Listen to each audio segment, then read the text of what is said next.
ক্যারেক্টারটা দেখতে পাই সেটা কিন্তু রিয়েল লাইফ থেকে ইন্সপায়ার। ইয়েস, জাপানিজ মিথোলজির ইয়ামাটা নো ইয়োরিচি, একটা দৈত্যকার সাপ যার কিনা 8টা মাথা ছিল। তাকে হারিয়েছিল সুসানো দা স্টর্ম গড, ঝড়ের দেবতা। এই দেবতা তাৎসুকা সোড ইউজ করে সত্যি সত্যি ওরোচিকে হত্যা করেছিল, মানে জাপানিজ মিথোলজিতে সেই সোড যেটাকে ইতাচি ইউজ করেছিল ওরোচিমারুকে সিল করার জন্য। ইতাচি ভার্সেস সাসকে ফাইটে তোমরা সবাই এটা দেখেছো।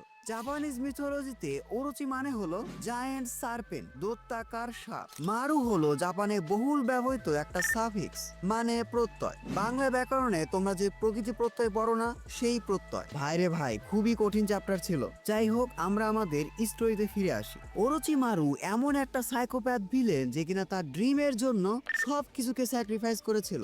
নিজের ভিলেজ বন্ধুদেরকে বিট্রে করেছিল, নিজের সেন্সেইকে মেরে ফেলেছিল, শত শত লাইফ নষ্ট করেছিল জাস্ট তার এক্সপেরিমেন্টের জন্য। এমনকি ওরোচিমারু নিজের জেন্ডারকেও চেঞ্জ করে ফেলেছিল, শরীফ থেকে শরীফা। এ কেমন সাইকোপ্যাথ ভাইরে ভাই।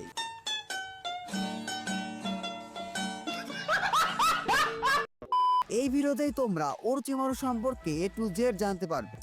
ওরোচিমারু ছিল লি ভিলেজে 3 লেজেন্ডারি সাইনের মধ্যে একজন। একদম শুরুতে ওরোচিমারু কিন্তু ভিলেন ছিল না, এমনকি ওরোচিমারু লি ভিলেজের হয়ে অনেকগুলো মিশন কমপ্লিট করেছে। ছোটবেলায় ওরোচিমারু ছিল কাইন্ড হার্টেড। ওরোচিমারুর মা বাবা কিন্তু লি ভিলেজের শিনোবি ছিল, কিন্তু তারা সেকেন্ড গ্রেড নিনজা ওয়ারেই মারা যায়। তখন ওরোচিমারুর বয়স খুবই কম ছিল। ছোট্ট ওরোচিমারুর জন্য তার মা বাবাকে ছাড়া থাকা অনেক বেশি কষ্টকর ছিল।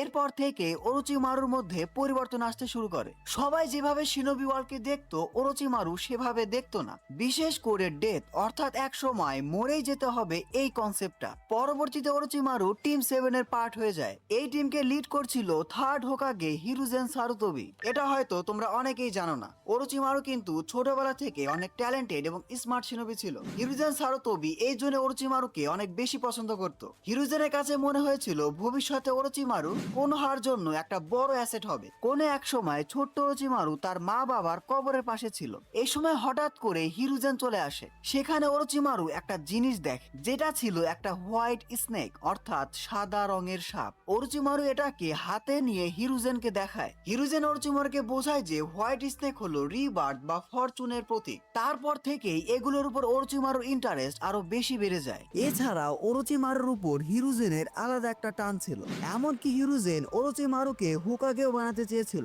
এভাবেই ধীরে ধীরে অনেক সময় চলে যায়। ওরোচিমারুও আস্তে আস্তে টিম 7 এর সাথে সাথে বড় হতে থাকে।